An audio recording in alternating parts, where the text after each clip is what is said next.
میگی مثلا الان میری جلوی یه مغازه کیف فروشی مثلا میخوای یه کیف بستونی چی میگی؟ نمیدونم. میگی مثلا میگی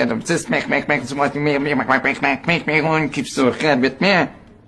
فکر کنم شما الان گفتین که اون کیف قرمزه که گوشه ویترینه به من بده. باریکلا و از کجا فهمیدی؟ من بلدم دیگه، من دست با شکسته بلدم. فیلیپینی خیلی نزدیکه به اسپانیایی. آقا چرا دریوری میگی؟ اسپانیایی چه ربطی به فیلیپینی داره؟ اصلا شبیه هم نیستن. چرا اتفاقا دکتر شما نمیدونی من فیلیپین بودم. جمله های اسپانیایی ها عین فیلیپینی هست، فقط اسپانیایی ها تای جمله شون یه میگن. یه مثال بزنید لطفا. مسکر کن من میگم نگم اون کیف سرخه من بده من باریکلا. نه باریکلا.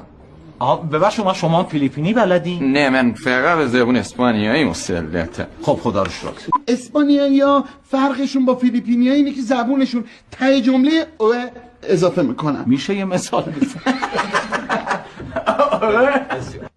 فقط اسپانیایی ها آخر جملهشون یه میگن.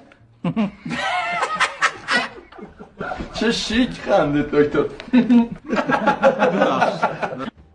ببین